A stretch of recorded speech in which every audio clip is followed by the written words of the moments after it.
जय श्री बालाजी की। Hello student, मैं दीपिका मंत्री Maruti group of education Ratangarh की ऑनलाइन क्लासेज में आप सबका हार्दिक स्वागत करती हूँ। आप सब कैसे हैं? जैसा कि अपन 11th कॉमर्स में इकोनॉमिक्स का अध्ययन कर रहे हैं, उसमें मैं पिछले कई वीडियो बना चुकी हूँ जिनमें अपन ने अर्थव्यवस्थाओं का अध्ययन किया था। पहले अपन ने देखा था इकोनॉमिक्स होती क्या है, फिर इकोनॉमिक्स के प्रकारों को देखा था, फिर अर्थव्यवस्था के बारे में बताया था, फिर अर्थव्यवस्था के प्रकारों का अपन अध्ययन कर रहे थे। लेकिन आपके 11th में एनसीईआरटी के सिलेबस के माध्यम से आपके इकोनॉमिक्स को दो भागों में बांटा गया है। पहला आपके स्टैटिस्टिक्स यानी सांख्यिकी और दूसरा इंडियन इकोनॉमी भारतीय अर्थव्यवस्था। तो अब अपन इन दोनों किताबों के माध्यम से 11th के कॉमर्स में इकोनॉमिक्स का अध्ययन करेंगे। लेकिन पिछले वीडियो के अंदर मैंने समाजवादी अर्थव्यवस्था के बारे में आपको बताया था, लेकिन अब उसका एक भाग बच गया था जिसको आज अपन इस वीडियो में कंप्लीट कर लेते हैं, मिश्रित अर्थव्यवस्था और विकास के स्तर के आधार पर। फिर अपन नेक्स्ट वीडियो में स्टैटिस्टिक्स के बारे में जानेंगे। चलिए अपन शुरू करते हैं मिक्स्ड इकोनॉमी के बारे में। जैसा कि मैं आपको पूंजीवादी अर्थव्यवस्था के बारे में बता चुकी हूँ, समाजवादी अर्थव्यवस्था के बारे में बता चुकी हूँ, अब बच गई अपनी मिश्रित अर्थव्यवस्था। पूंजीवादी अर्थव्यवस्था जो निजी स्तर पे देखी थी, समाजवादी अर्थव्यवस्था अपन ने सार्वजनिक स्तर पे देखी थी, और मिश्रित अर्थव्यवस्था मतलब मिक्स्ड इकोनॉमी, दोनों का ही एक साथ हो जाना ही क्या कहलाता है? मिश्रित अर्थव्यवस्था कहलाता है। तो अपनी कॉपी और नोटबुक निकाल लीजिए। आई होप पिछले वीडियो में आपको समझ में आया होगा पूंजीवादी अर्थव्यवस्था, समाजवादी अर्थव्यवस्था। तो चलिए मिश्रित अर्थव्यवस्था के बारे में मैं आपको बता देती हूँ कि मिश्रित अर्थव्यवस्था वह अर्थव्यवस्था है जिसमें निजी एवं सार्वजनिक क्षेत्र का पर्याप्त सह अस्तित्व पाया जाता है। क्या होती है मिश्रित अर्थव्यवस्था का मीनिंग, क्या बता सकते हो? मिश्रित अर्थव्यवस्था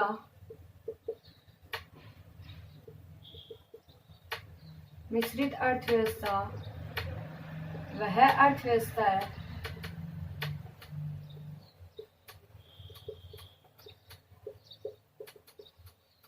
जिसमें निजी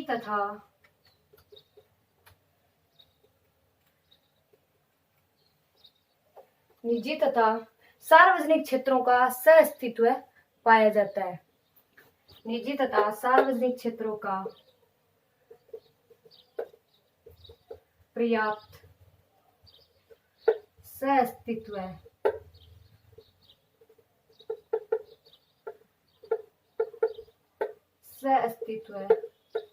पाया जाता है। वो कौन सी अर्थव्यवस्था कहलाती है?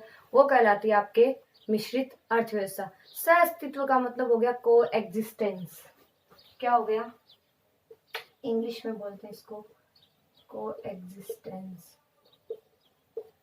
सह अस्तित्व पाया जाता है मतलब निजी और सार्वजनिक दोनों अर्थव्यवस्थाओं का समावेश होता है। वो कौन सी अर्थव्यवस्था कहलाती है? वो मिश्रित अर्थव्यवस्था कहलाती है कि दोनों के कार्य क्षेत्र सरकार द्वारा इस प्रकार नियंत्रित निर्धारित होते हैं कि दोनों मिलकर ही उनका तीव्र आर्थिक विकास तथा अधिकतम समाज के कल्याण को भी क्या कर सकते हैं? अधिकतम कर सकते हैं। फिर एक साथ में इन्होंने एक अर्थशास्त्री ने भी एक परिभाषा दी है, इसका आगे लिख लेना, जिसमें निजी तथा सार्वजनिक क्षेत्रों का पर्याप्त अस्तित्व पाया जाता है, मिश्रित अर्थव्यवस्था कहलाती है।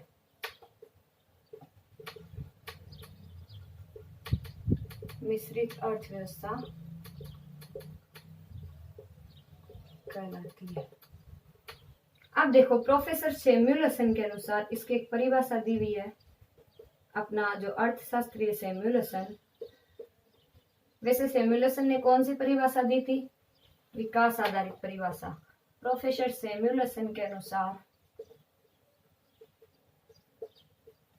मिश्रित अर्थव्यवस्था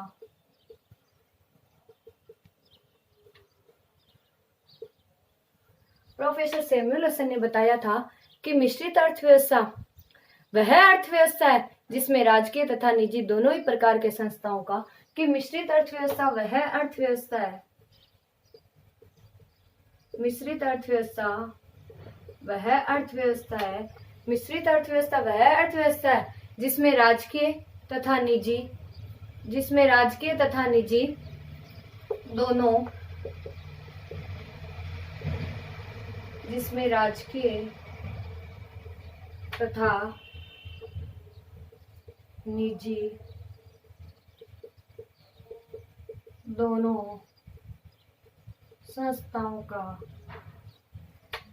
राजकीय मतलब सरकारी हो गया, निजी मतलब प्राइवेट, जिसमें राजकीय तथा निजी दोनों प्रकार की संस्थाओं का, जिसमें राजकीय तथा निजी, कौन सी, राजकीय तथा निजी दोनों प्रकार की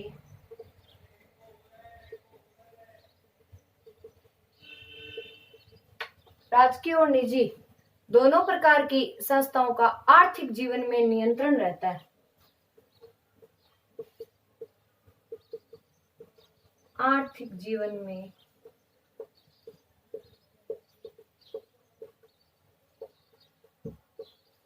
नियंत्रण कि मिश्रित अर्थव्यवस्था वह अर्थव्यवस्था है जिसमें राजकीय तथा निजी दोनों प्रकार की संस्थाओं का आर्थिक जीवन में नियंत्रण रहता है। वो कौन सी अर्थव्यवस्था कहलाती है? वो कहलाती है मिश्रित अर्थव्यवस्था। तो ये तो हुई मिश्रित अर्थव्यवस्था की परिभाषा जो आपने नोट की होगी। चलिए अब इसकी विशेषताएं देख लीजिए कि मिश्रित अर्थव्यवस्था की विशेषताएं क्या होती है।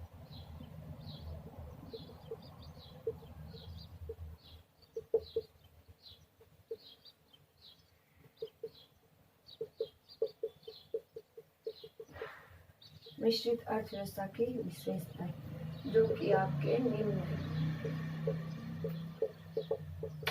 क्या है? निम्न है। चलिए, नंबर 1, निजी तथा सार्वजनिक क्षेत्रों का सह अस्तित्व, जो कि मैं आपको पहले ही बता चुकी हूँ कि इस अर्थव्यवस्था की महत्वपूर्ण विशेषता है कि इसमें निजी तथा सार्वजनिक दोनों ही क्षेत्रों का सह अस्तित्व पाया जाता है। दोनों एक साथ कार्य करते रहते हैं ताकि ज्यादा से ज्यादा क्या हो सके, आर्थिक विकास हो सके। राष्ट्रीय महत्व के उद्योगों जैसे आधारभूत उद्योगों के लिए, कोई सामग्री बनाने वाले उद्योगों के लिए, लघु उद्योगों के लिए और कृषि उद्योगों के लिए निजी क्षेत्र के अंतर्गत संचालित होते हैं। और मुख्य उद्देश्य दोनों में परस्पर सहयोग करना, और इसलिए दोनों एक दूसरे के क्या होते हैं, पूरक होते हैं। तो पहले बता सकते हो निजी तथा सार्वजनिक क्षेत्रों का सह अस्तित्व है। निजी तथा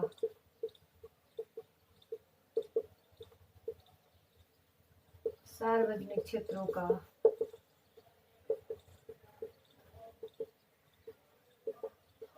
सह अस्तित्व। नंबर 2 नंबर अपन विशेषता ये बता सकते हैं कि निजी संपत्ति एवं आर्थिक समानता, कि एक और व्यक्ति को निजी संपत्ति एकत्रित करने और रखने की स्वतंत्रता होती है, तो जबकि दूसरी ओर सरकार द्वारा सरकार के आय एवं धन के वितरण की समानता बनाए रखने के लिए सरकार कठोर नीति निर्माण भी करते हैं। सरकार द्वारा निजी संपत्ति पर आयकर, संपत्ति कर आदि लगाकर नियंत्रित रखती है। दूसरी ओर निर्धन व्यक्तियों के लिए कल्याणकारी योजनाएं जैसे वृद्धावस्था पेंशन, आधारभूत सुविधाएं भी आदि भी क्या करती है, प्रदान करती है। तो इस प्रकार से निजी संपत्ति एवं आर्थिक समानता भी पाई जाती है। तो 2 नंबर लिख लीजिए, निजी संपत्ति एवं आर्थिक समानता। ठीक है, कि निजी संपत्ति एवं आर्थिक समानता। तो 2 हुई। 3 नंबर है कीमत संयंत्र एवं आदेशात्मक नियंत्रण, कि मिश्रित अर्थव्यवस्था में कीमत संयंत्र एवं केंद्रीय नियोजन तंत्र दोनों कार्य करते हैं। कीमत का भी रहता है और केंद्रीय नियोजन का भी रहता है। कीमत संयंत्र द्वारा मांग और पूर्ति की शक्तियों द्वारा अर्थव्यवस्था का संचालन होता है, क्योंकि कीमत संयंत्र जो कि आपके 12वीं की इकोनॉमिक्स में जरूर काम आएगा, मांग एवं पूर्ति, डिमांड एंड सप्लाई।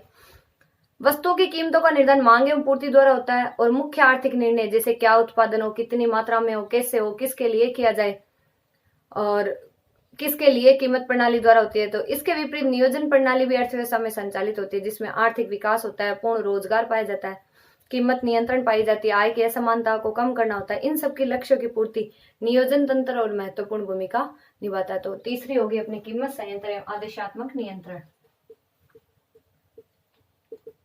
कीमत संयंत्र एवं आदेशात्मक नियंत्रण। कीमत संयंत्र एवं आदेशात्मक नियंत्रण। ठीक है, 4 नंबर। चौथी देखिए, व्यक्तिगत लाभ, प्रेरणा एवं सामाजिक कल्याण दोनों, कि मिश्रित अर्थव्यवस्था में व्यक्तिगत लाभ भी रहता है और अधिकतम समाज कल्याण भी रहता है। क्योंकि व्यक्तिगत लाभ पूंजीवादी अर्थव्यवस्था लागू होती है तो खुद का पर्सनली प्रॉफिट, और सामाजिक कल्याण समाजवादी अर्थव्यवस्था रहती है तो सामाजिक कल्याण। दोनों उद्देश्यों के साथ साथ अर्थव्यवस्था का संचालन होता है। उत्पादन कार्य सहित लाभ की प्रेरणा से किए जाते हैं। सामाजिक अर्थव्यवस्था की भांति अधिकतम सामाजिक कल्याण मुख्य इनका उद्देश्य होता है। यदि निजी उद्योग सामाजिक हित में कार्य नहीं करते तो सरकार उन्हें राष्ट्रीयकरण एवं निजी क्षेत्र से सार्वजनिक क्षेत्र में स्थानांतरित कर सकते हैं। तो आप इसमें लिख सकते हो कि व्यक्तिगत लाभ, प्रेरणा एवं सामाजिक कल्याण दोनों। लिख लो, व्यक्तिगत लाभ, प्रेरणा एवं सामाजिक कल्याण, सामाजिक कल्याण दोनों। आई चीज समझ में? ये थी अपनी चौथी। पांचवी देखिए, सामाजिक कल्याण दोनों। दो विशेषता और है इसकी।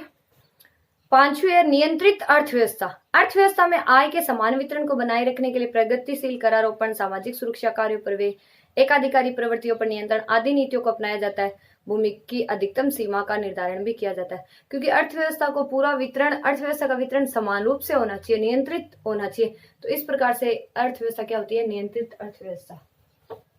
तो पांचवी है नियंत्रित अर्थव्यवस्था। पांचवी अपने नियंत्रित अर्थव्यवस्था। अंतिम बची है अपने आर्थिक नियोजन। मिश्रित अर्थव्यवस्था में आर्थिक नियोजन के माध्यम से अर्थव्यवस्था में आर्थिक सामाजिक लक्ष्यों की प्राप्ति की जाती है। नियोजन के अभाव में किसी भी अर्थव्यवस्था को मिश्रित अर्थव्यवस्था नहीं कहा जा सकता, चाहे उसमें राज्य का हस्तक्षेप एवं नियंत्रण भले ही हो। महत्वपूर्ण आर्थिक निर्णय नियोजन के माध्यम से किए जाते हैं। इसमें कहने का मतलब यह है कि आर्थिक नियोजन जरूर किया जाता है, लेकिन आर्थिक नियोजन के माध्यम से ही सारे के सारे मिश्रित अर्थव्यवस्था में निर्णय लिए जाते हैं। एक आर्थिक नियोजन किसी भी अर्थव्यवस्था के लिए नहीं कहा जा सकता, उसे अपन मिश्रित अर्थव्यवस्था नहीं कह सकते, चाहे उसमें राज्य का हस्तक्षेप हो, चाहे नियंत्रण भले ही हो। लेकिन महत्वपूर्ण आर्थिक निर्णय तो नियोजन के माध्यम से ही तय किए जाते हैं। तो अंतिम कौन सी थी अपनी? आर्थिक नियोजन।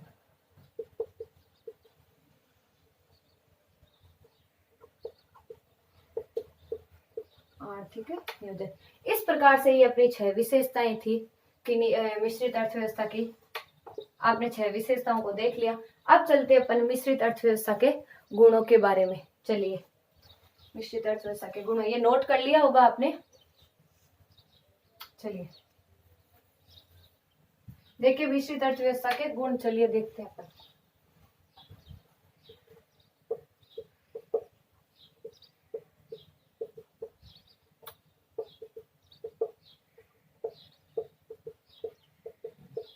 गुण बोल सकते हो, लाभ बोल सकते हो, फायदे बोल सकते हो,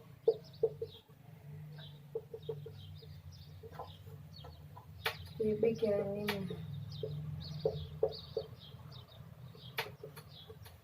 चलिए, पर्याप्त स्वतंत्रता। कि मिश्रित अर्थव्यवस्था में व्यक्ति को आर्थिक क्षेत्र में पर्याप्त स्वतंत्रता होती है। अपनी आय को स्वतंत्र रूप से वे कर सकता है, अपनी योग्यता के अनुसार, रुचि के अनुसार व्यवसाय को चुन सकता है। निजी लाभ प्राप्त करने, व्यक्तिगत संपत्ति रखने की निश्चित सीमा तक स्वतंत्रता होती है। प्रतिबंधित क्षेत्रों को छोड़कर व्यक्ति अपनी रुचि के अनुसार व्यवसाय प्रारंभ कर सकता है। तो मिश्रित अर्थव्यवस्था में क्या पाई जाती है? पर्याप्त स्वतंत्रता। तो लिख लो, पर्याप्त स्वतंत्रता। नंबर 2, दूसरी बता सकते हो आर्थिक विषमता में कमी। कि आर्थिक विषमता अर्थव्यवस्था के लिए एक अभिशाप है। मिश्रित अर्थव्यवस्था में सरकार आर्थिक विषमता को कम करने के लिए प्रगतिशील करारोपण अपनाती है, एकाधिकार प्रवृत्तियों पर रोक लगाने के प्रयास करती है, ताकि अर्थव्यवस्था में आर्थिक समानता स्थापित हो जाती है। तो इस प्रकार से आर्थिक विषमता में कमी होती है। आर्थिक विषमता में कमी। 3 नंबर देखो, साधनों का कुशल बंटवारा। मिश्रित अर्थव्यवस्था में निजी और सार्वजनिक दोनों क्षेत्र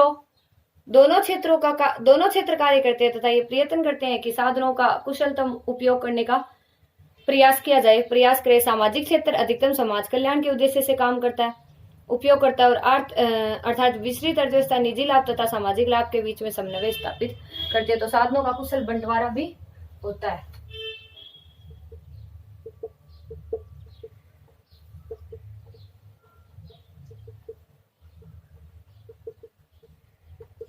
साधनों का कुशल बंटवारा, ठीक है। 3 गुण हुए। चौथा है आर्थिक समानता कि मिश्रित अर्थव्यवस्था में आर्थिक समानता के उद्देश्य को बिना आर्थिक स्वतंत्रता का त्याग के हुए प्राप्त करने का प्रयास किया जाता है। निजी क्षेत्र की बढ़ती हुई संपन्नता को नियंत्रित करने, उसके स्थान पर सामाजिक सुरक्षा तथा आर्थिक समानता स्थापित करने का प्रयास किया जाता है। तो इसमें क्या पाई जाती है? आर्थिक समानता।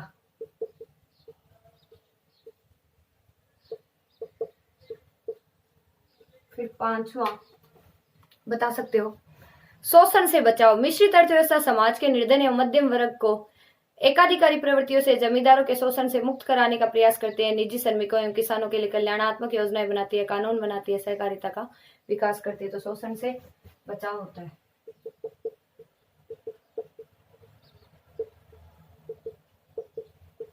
अच्छा, नंबर लास्ट अंतिम, नियोजित तीव्र आर्थिक विकास कि मिश्रित अर्थव्यवस्था में कीमत संयंत्र कार्य अवश्य करता है, परंतु उसे पूर्ण स्वतंत्रता नहीं दी जाती।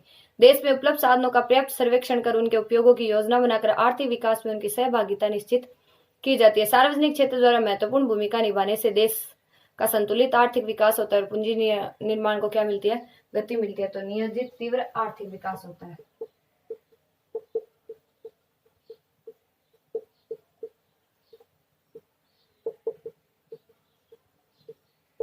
नियोजित तीव्र आर्थिक विकास।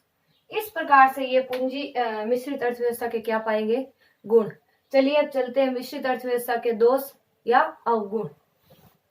नोट कर लेना साथ में। मिश्रित अर्थव्यवस्था के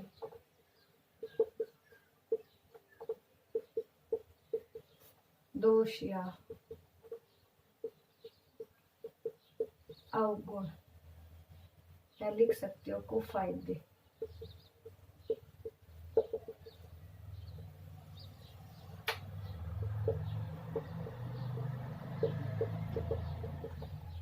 नंबर 1, पहला बता सकते हो कुशल क्रियान्वयन कठिन कि कुछ ना कुछ मिश्रित अर्थव्यवस्था पूंजीवादी और समाजवादी अर्थव्यवस्था दोनों का समावेश होता है। तो कुछ फायदे होते हैं तो कुछ क्या होती है? कमियां होती है। तो कमियां अपन देख रहे हैं, तो इसमें आप कमियां भी लिख सकते हो।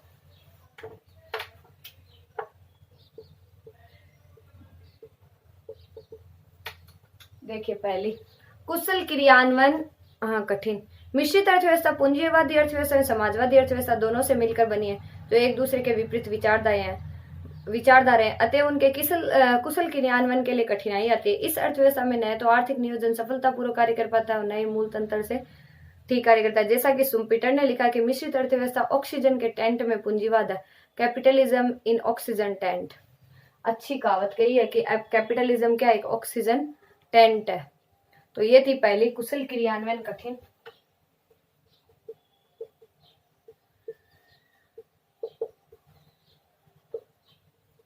कुशल क्रियान्वयन कठिन।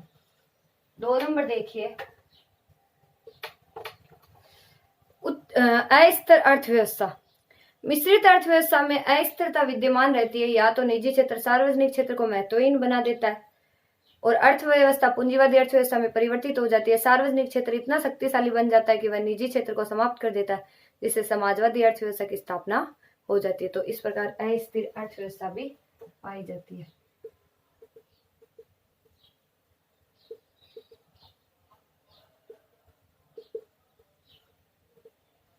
नंबर 3, अकुशल नियोजन। मिश्रित अर्थव्यवस्था में अर्थव्यवस्था एक बहुत बड़ा भाग ऐसा रह जाता है जिस पर सरकार का नियंत्रण नहीं होता और ये क्षेत्र अपने स्वार्थ हेतु कार्य करता है तथा योजनाओं की सफलता में बहुत बड़ी बाधा बन जाता है।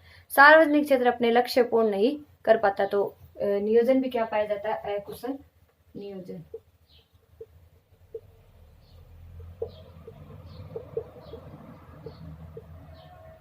कुशल नियोजन। 4 नंबर देखिए,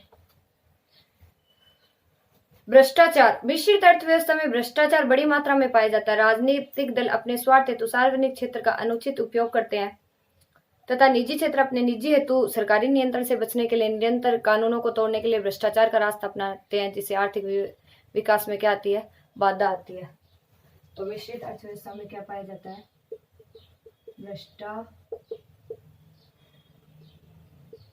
भ्रष्टाचार।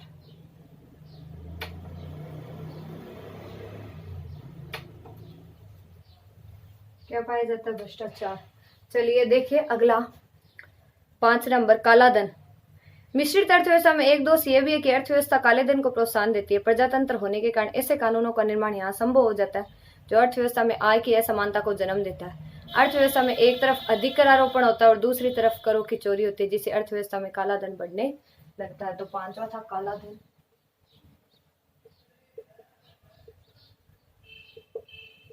काला धन। छठा देखिए लास्ट अंतिम, लोकतंत्र को भय। आर्थिक लोकतंत्र को आर्थिक नियोजन और सरकार की नीतियां धीरे धीरे समाप्त कर सकती है। अर्थव्यवस्था में सदैव तानाशाही पनपने का डर बना रहता है। वास्तव में यह भय मात्र है। प्रजातंत्र में जनता के पास वास्तविक शक्ति का आदर होता है। तो इस प्रकार लोकतंत्र को भी क्या रहता है? भय रहता है। लोकतंत्र को भय। तो ये कुछ मिश्रित अर्थव्यवस्था के क्या हुई? कमियां हो गई। तो इस प्रकार से तीनों अर्थव्यवस्था अपनी कंप्लीट हो चुकी। पूंजीवादी अर्थव्यवस्था, समाजवादी अर्थव्यवस्था और मिश्रित अर्थव्यवस्था। तो उत्पादन के साधनों के स्तर के आधार पर 3 अर्थव्यवस्थाएं कंप्लीट हो चुकी। अब विकास के स्तर के आधार पर है, जो कि 2 अर्थव्यवस्थाओं का अपन और अध्ययन कर लेते हैं। फिर अपन एनसीईआरटी के सिलेबस के माध्यम से चलते हैं सांख्यिकी के टॉपिक में। चलिए इनको आपने नोट कर ही लिया होगा, देखिए कर लिया। चलिए विकसित अर्थव्यवस्था। तो मिश्रित अर्थव्यवस्था अपनी कंप्लीट हो चुकी, लेकिन उससे पहले एक छोटा सा टॉपिक था कि भारतीय अर्थव्यवस्था में मिश्रित अर्थव्यवस्था की भूमिका किस प्रकार से होती है। कि भारत में मिश्रित तो भारतीय अर्थव्यवस्था में एक मिश्रित अर्थव्यवस्था का कि भारत में मिश्रित अर्थव्यवस्था का सूत्रपात 1948 की औद्योगिक नीति तथा प्रथम पंचवर्षीय योजना के बाद बनाई गई 1956, 1977, 1991 की औद्योगिक नीतियों से माना जा सकता है, जिसमें उद्योगों का श्रेणीवार विभाजन हुआ। फिर कई प्रथम पंचवर्षीय योजनाओं के द्वारा कई कार्यक्रम लागू हुए थे। 1954 में समाजवादी समाज की स्थापना के लक्ष्य से प्रेरित होकर योजनाबद्ध आर्थिक विकास में सार्वजनिक क्षेत्र की भूमिका को स्वीकार किया गया था। तीव्र औद्योगिकरण हुआ था। भारत में लगभग 60 वर्षों की योजनाबद्ध विकास नीतियों से देश में तीव्र आर्थिक विकास, बेकारी नियंत्रण, आर्थिक सतह के केंद्रीकरण पर रोक, संतुलित औद्योगिक विकास, कृषि विकास, सामाजिक कल्याण आदि में प्रेरित देखने को मिलती है। Professor K. N.. राज ने लिखा कि यद्यपि भारतीय अर्थव्यवस्था मिश्रित बनी हुई है, परंतु मिश्रण के तत्व इसमें पूंजीवाद अर्थव्यवस्था के समान बने हुए, न कि समाजवादी अर्थव्यवस्था के समान। के मिश्रित तो जरूर बने हुए, लेकिन उसके तत्व पूंजीवादी जैसे, न कि समाजवादी के जैसे।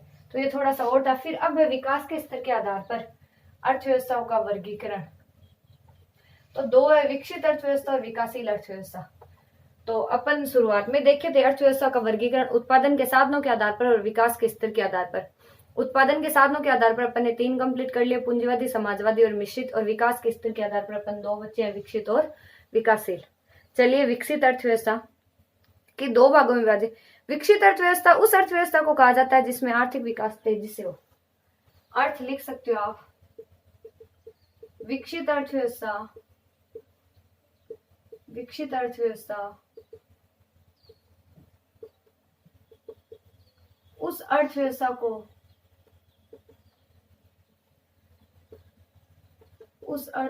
को कहा जाता है जिसमें विकास आर्थिक तेजी से हो। कि विकसित अर्थव्यवस्था उस अर्थव्यवस्था को कहा जाता है जिसमें विकास क्या हो? आर्थिक तेजी से हो। प्रति व्यक्ति आय तथा राष्ट्रीय आय का स्तर बहुत ऊंचा हो। संयुक्त राज्य America, Canada, France, Germany, Japan आदि की अर्थव्यवस्था को विकसित अर्थव्यवस्था की श्रेणी में रखा जाता है। अब विकसित अर्थव्यवस्था की कुछ विशेषताएं हैं कि विकसित अर्थव्यवस्था की विशेषताएं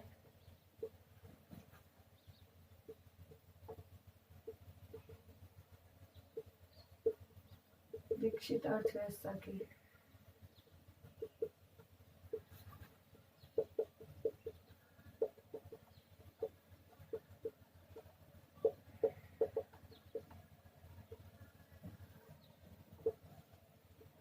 पहली, कम राष्ट्रीय आय और प्रति व्यक्ति आय, ऊंची राष्ट्रीय आय और प्रति व्यक्ति आय। विकसित देशों में प्रति व्यक्ति आय एवं राष्ट्रीय आय की दरें अधिक होती है तथा यहाँ के निवासियों का जीवन स्तर भी बहुत ऊंचा होता है। विश्व बैंक की 2012 की रिपोर्ट के अनुसार 2010 में विकसित पूंजीवादी देशों में प्रति व्यक्ति सकल राष्ट्रीय उत्पाद औसतन $38,745 था। संयुक्त राज्य अमेरिका की प्रति व्यक्ति सकल राष्ट्रीय उत्पाद जो 20 से अधिक $47,340 थी। तो पहली विशेषता होगी ऊंची राष्ट्रीय प्रति व्यक्ति आय, ऊंची राष्ट्रीय प्रति व्यक्ति आय। दूसरी देखिए कि पूंजी निर्माण की ऊंची दर, उत्पादन के स्तर में बढ़ाने के दृष्टिकोण से पूंजी निर्माण के महत्व को अर्थशास्त्री हमेशा स्वीकार करते हैं। जब राष्ट्रीय आय का बड़ा अंश बचाकर पुनः निवेश किया जाता है तो उसे पूंजी निर्माण कहते हैं। विकसित राष्ट्रों के पूंजी निर्माण की दर ऊंची होती है तथा निर्धनता में दुष्चक्र वहां नहीं होता। तो क्या होती है पूंजी निर्माण की ऊंची दर?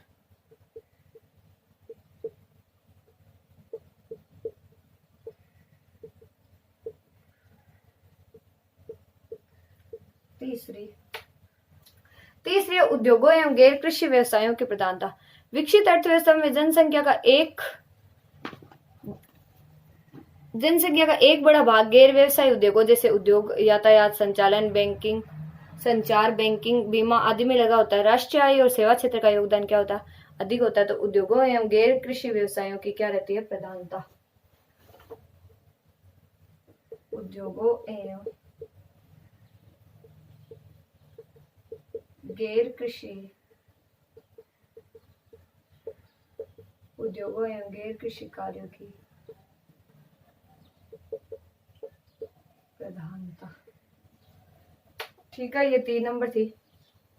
4 नंबर तकनीकी दृष्टि से उच्च। विकसित अर्थव्यवस्था तकनीकी दृष्टि से कुशल अर्थव्यवस्थाएं होती है। इस अर्थव्यवस्था में अनुसंधान एवं तकनीकी पर राष्ट्रीय का बड़ा भाग व्यय किया जाता है। उत्पादक में वृद्धि के लिए निरंतर उत्पादन तकनीकों में परिवर्तन किया जाता है। तो तकनीकी दृष्टि से क्या होती है? उच्च होती है। तकनीकी दृष्टि से उच्च। फिर 5वीं रहती है अन्य विशेषताएं कि विकसित अर्थव्यवस्था में इन सब के अतिरिक्त निम्नलिखित विशेषताओं से प्राप्त होती है। विकसित देशों में मानव संसाधनों का प्रबंधन उपयोग कुशल तरीके से किया जाता है। विकसित देशों में आर्थिक विकास की प्रक्रिया की गति तेज करने की आकांक्षा चेतना तुलनात्मक रूप से क्या होती है? अधिक होती है। तो ये क्या होती है? अन्य विशेषताएं।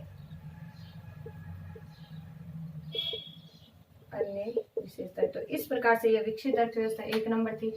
2 नंबर है अब विकासशील अर्थव्यवस्था। इसका अर्थ और विशेषता अपन ने देख ली। अब विकासशील अर्थव्यवस्था क्या होती है कि प्रोफेसर सैमुएलसन के अनुसार एक अल्प विकसित विकासशील अर्थव्यवस्था वह है जिसमें प्रति व्यक्ति वास्तविक आय कनाडा, अमेरिका, ग्रेटर ब्रिटेन अथवा सामान्य पश्चिमी यूरोपीय देशों की वर्तमान प्रति व्यक्ति आय की तुलना में कम है। लिख सकते हो कि प्रोफेसर सैमुएलसन के अनुसार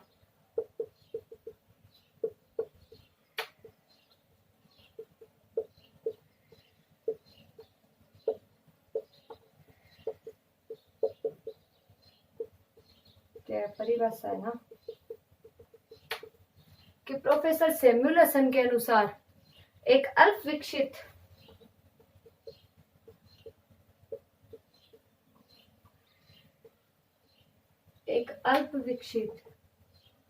विकासशील अर्थव्यवस्था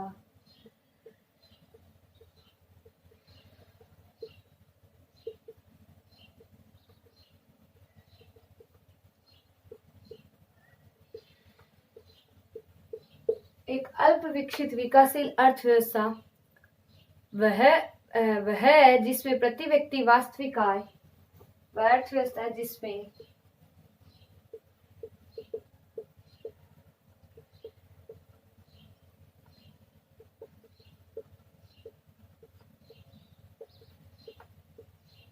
कनाडा, ग्रेट ब्रिटेन,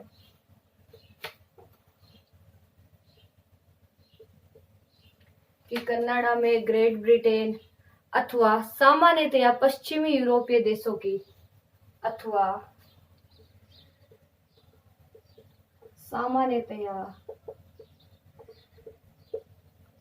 पश्चिमी यूरोपीय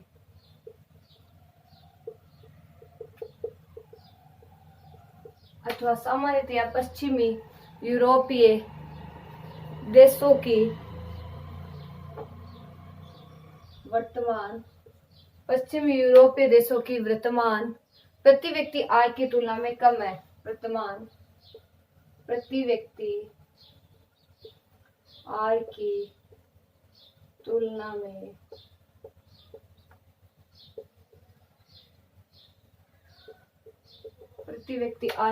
में क्या है? कम है। आशावादी रूप में यह समझा जाता है कि अल्प विकसित देश, लिख सकते हो कि आशावादी रूप में समझा जाता है कि अल्प विकसित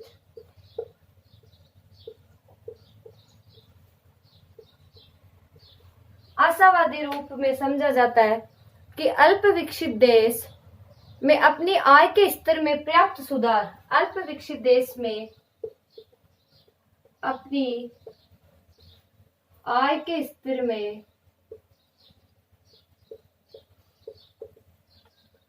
पर्याप्त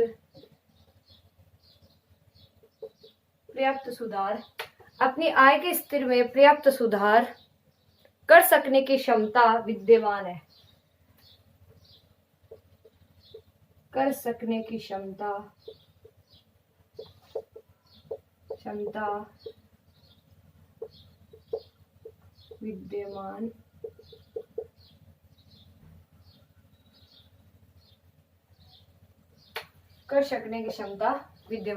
तो ये परिभाषा दी है प्रोफेसर सैमुएलसन ने कि एक अल्प विकसित विकासशील अर्थव्यवस्था वह अर्थव्यवस्था है जिसमें प्रति व्यक्ति वास्तविक आय कनाडा, ग्रेट ब्रिटेन अथवा सामान्यतः पश्चिमी यूरोपीय देशों की वर्तमान प्रति व्यक्ति की आय की तुलना में कम है।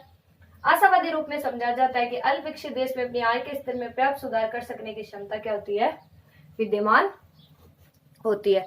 फिर जेक वाइबनर की परिभाषा भी मिलती जुलती है।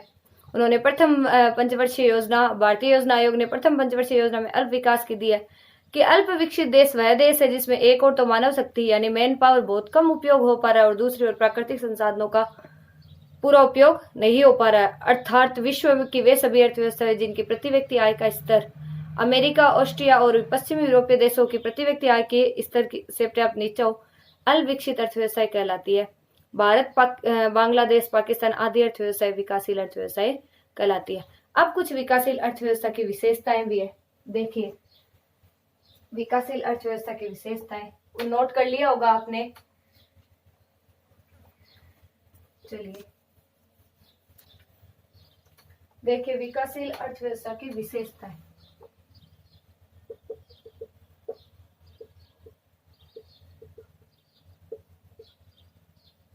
विकासशील अर्थव्यवस्था की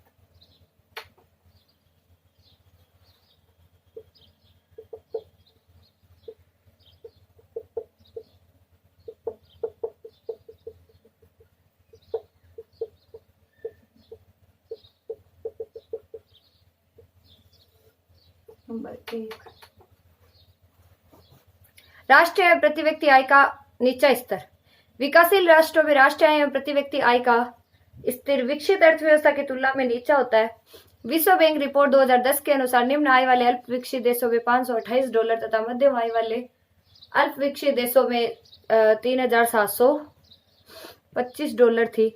भारत में ये उक्त वर्ष में $1,270 रही। निम्न प्रति व्यक्ति आय के कारण सामान्य जनता का जीवन स्तर बहुत नीचा होता है तथा नागरिक सुविधाएं भी कम प्राप्त होती रहती है। तो राष्ट्रीय आय प्रति व्यक्ति आय का नीचा स्तर लिख लो पहले। राष्ट्रीय आय एवं प्रति व्यक्ति आय का नीचा स्तर। 2 नंबर, निम्न जीवन स्तर। अल्प विकसित या विकासशील देशों में प्रति व्यक्ति आय का स्तर कम होने से जीवन स्तर नीचा होता है, जिसके कारण उनकी कार्यकुशलता भी कम हो जाती है। आवश्यकताओं की वस्तुओं जैसे भोजन, कपड़ा, मकान आदि का उपभोग स्तर भी क्या हो जाता है? कम हो जाता है। तो कौन सी है? निम्न जीवन स्तर। 3 नंबर, कृषि पर आर्थिक निर्भरता। अल्प विकसित देशों में लगभग 30 से 70% तक जनसंख्या कृषि पर निर्भर रहती है। कृषि पर निर्भर रहने के बावजूद कृषि विकास का स्तर नीचा रहना ही विकासशील अर्थव्यवस्था की एक विशेषता है, जिसके कारण राष्ट्रीय आय में कृषि क्षेत्र का योगदान घटता है तथा कृषि क्षेत्र में प्राप्त होने वाली इस व्यवसाय में लगी हुई जनसंख्या के अनुपात से क्या होती है, नीची होती है। तो कृषि पर क्या रहती है, अधिक निर्भरता। कृषि पर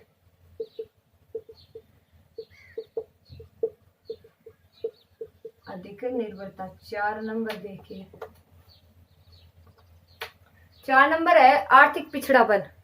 कि अल्प विकसित देशों में अथवा विकासशील देशों में औद्योगिक ढांचा अक्सर पिछड़े व असंतुलित होता है। बुनियादी तथा भारी उद्योगों जैसे लोहा और इस्पात, भारी इंजीनियरिंग, मशीनी औजार, भारी रसायन, परिवहन आदि उद्योगों का विकास तुलनात्मक रूप से कम होता है। इससे इस क्षेत्र में कम लोगों को रोजगार मिलता है तथा सकल राष्ट्रीय उत्पादन में इस क्षेत्र का योगदान क्या रहता है, घटता रहता है। तो क्या रहता है, औद्योगिक पिछड़ापन।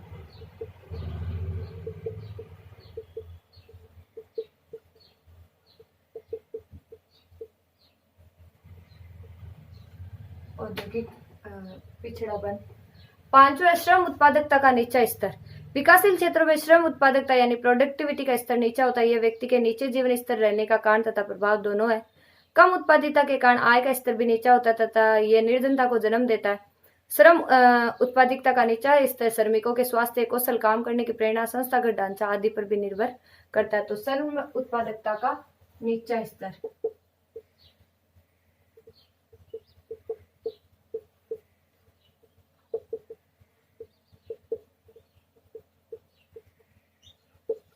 श्रम उत्पादकता का नीचा स्तर। 6 नंबर देखिए, व्यापक गरीबी। अल्प विकसित देशों में गरीबी का दुष्चक्र चलता रहता है। प्रति व्यक्ति आय का स्तर कम होने के कारण तथा आय की असमानताओं के कारण व्यापक गरीबी पाई जाती है। कुपोषण, अल्प भोजन, बीमारी, स्वास्थ्य सेवाओं में कमी होना भी इसका एक कारण है। तो क्या है, व्यापक गरीबी।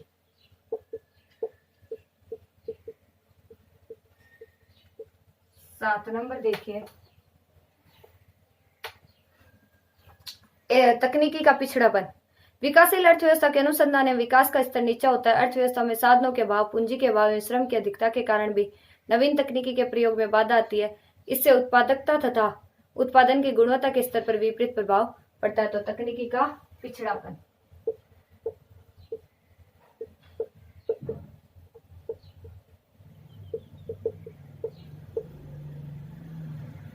क्या रहता है, तकनीकी का पिछड़ापन। तो 7 नंबर ये थी। अब 8 नंबर अंतिम है, बेरोजगारी और छिपी बेरोजगारी। विकासशील देशों में बेरोजगारी का स्तर काफी ऊंचा होता है। ग्रामीण एवं शहरी क्षेत्रों में अधिकतर बेरोजगारी अनैच्छिक इनवॉलेंट्री पाई जाती है, जबकि कृषि क्षेत्र में छिपी बेरोजगारी पाई जाती है। परंपरागत कृषि में भी कम उत्पादकता के चलते श्रमिकों को रोजगार प्रदान करने का सीमित सामर्थ्य होता है। इसलिए बढ़ती जनसंख्या के परिणाम स्वरूप प्रच्छन्न बेरोजगारी लगातार कृषि क्षेत्र में बढ़ती जाती है। तो कौन सी है, बेरोजगारी और छिपी बेरोजगारी।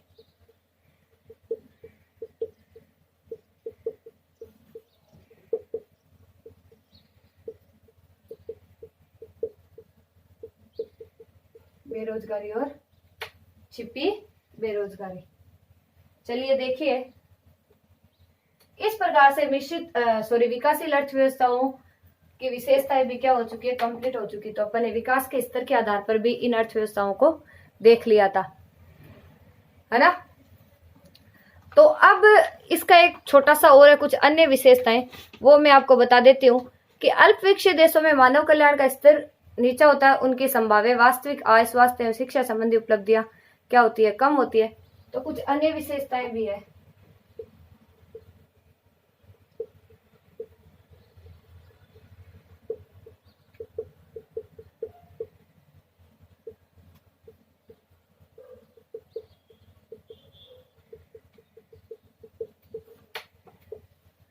कुछ अन्य विशेषताएं इनमें पाई जाती है, जैसे आप बता सकते हो कि पहले जैसे अपन देखे थे कि अल्प विकसित देशों में मानव जीवन कल्याण का स्तर नीचा होता है। उनके संभाव्य वास्तविक आय, स्वास्थ्य एवं शिक्षा संबंधी उपलब्धियां कम होती है। अल्प विकसित अथवा विकासशील अर्थव्यवस्था में आय एवं समान संपत्ति के वितरण में असमानता पाई जाती है। विकासशील देशों में कर प्रणाली, सामाजिक सुरक्षा व्यवस्था, शिक्षा, प्रशिक्षण, रोजगार की दृष्टि से विकसित अर्थव्यवस्था की तुलना में कम ध्यान दिया गया। ये दूसरी थी। फिर कुछ बताया कि विश्व बैंक के अनुसार अर्थव्यवस्था का वर्गीकरण किस प्रकार से होता है, कि विश्व बैंक के अनुसार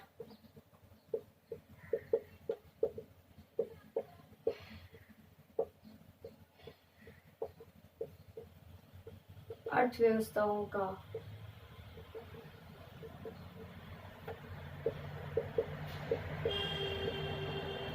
वर्गीकरण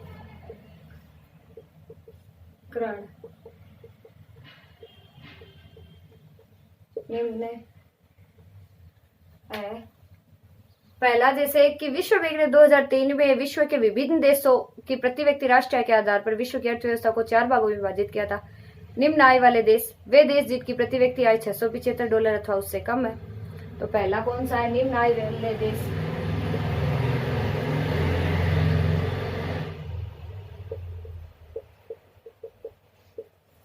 दूसरा है मध्यवर्ती निम्न आय वाले देश वे देश जिनकी प्रति व्यक्ति राष्ट्रीय आय $676 से $3035 के मध्य है। तो वो मध्यवर्ती निम्न आय वाले देश है। मध्यवर्ती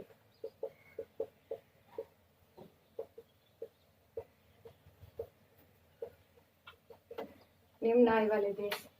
फिर 3 नंबर आपके मध्यवर्ती उच्च आय वाले देश वे देश जिनकी प्रति व्यक्ति आय राष्ट्रीय आय $3038 से $9385 के मध्य है। तो वे मध्यवर्ती उच्च आय वाले देश है। मध्यवर्ती उच्च आय वाले देश। फिर लास्ट बचा है उच्च आय वाले देश वे देश जिनकी प्रति व्यक्ति आय राष्ट्रीय आय $9386 से अधिक है। कि वे देश जिनकी प्रति व्यक्ति राष्ट्रीय आय $9386 से अधिक है वे कौन से देश है? उच्च आय वाले देश है। तो इस प्रकार से ये विश्व बैंक के अनुसार अर्थव्यवस्थाओं का वर्गीकरण भी क्या हो चुका? कंप्लीट हो चुका। इससे अपनी अर्थव्यवस्था सारी की सारी क्या हो जाती है? कंप्लीट हो जाती है। और अब अपन एनसीईआरटी सिलेबस स्टार्ट करेंगे। पहले मैंने सिर्फ आपको अर्थव्यवस्थाओं का परिचय बताया था, इकोनॉमिक्स का परिचय बताया था, अर्थव्यवस्था के प्रकारों को समझाया था। अब अपन अर्थव्यवस्था के 2 भागों में चलेंगे। जो पहला भाग है अपना सांख्यिकी अर्थशास्त्र का और दूसरा भाग है भारतीय अर्थव्यवस्था का स्तर। भारतीय अर्थव्यवस्था का स्तर, स्टैटिस्टिक्स और इंडियन इकोनॉमी। इन सब के अपन चैप्टर अलग अलग चैप्टर पढ़ेंगे। पहली बुक जो आपकी प्रैक्टिकल रहेगी और भारतीय अर्थव्यवस्था आपकी थ्योरेटिकल रहेगी। तो अपन नेक्स्ट वीडियो में सांख्यिकी के बारे में पढ़ेंगे कि सांख्यिकी होती क्या है। दूसरी भारतीय अर्थव्यवस्था का स्तर नहीं विकास है, Indian economy, developed of Indian economy, और ये स्टैटिस्टिक्स है।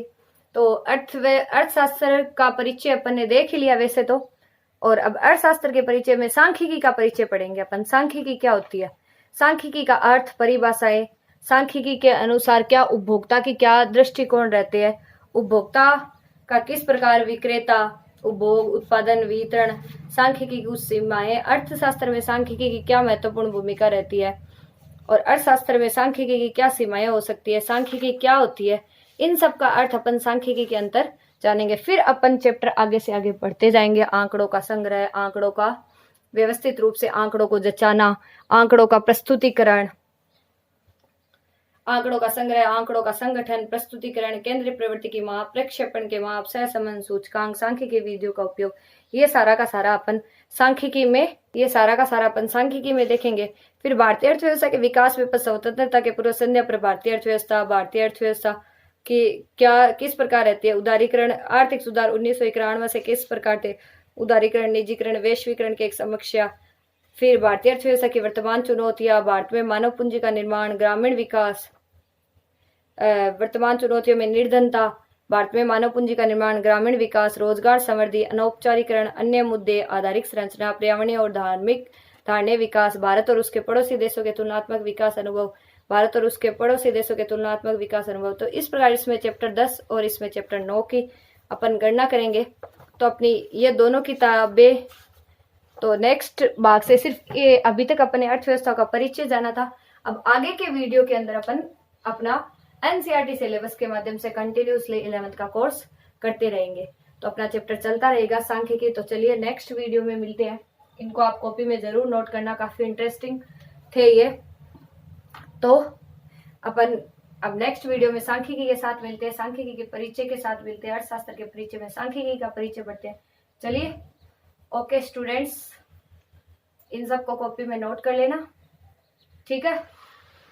All the best. Okay students, जय श्री बालाजी की। Thank you so much. आप सभी का बहुत बहुत धन्यवाद। जय श्री बालाजी की।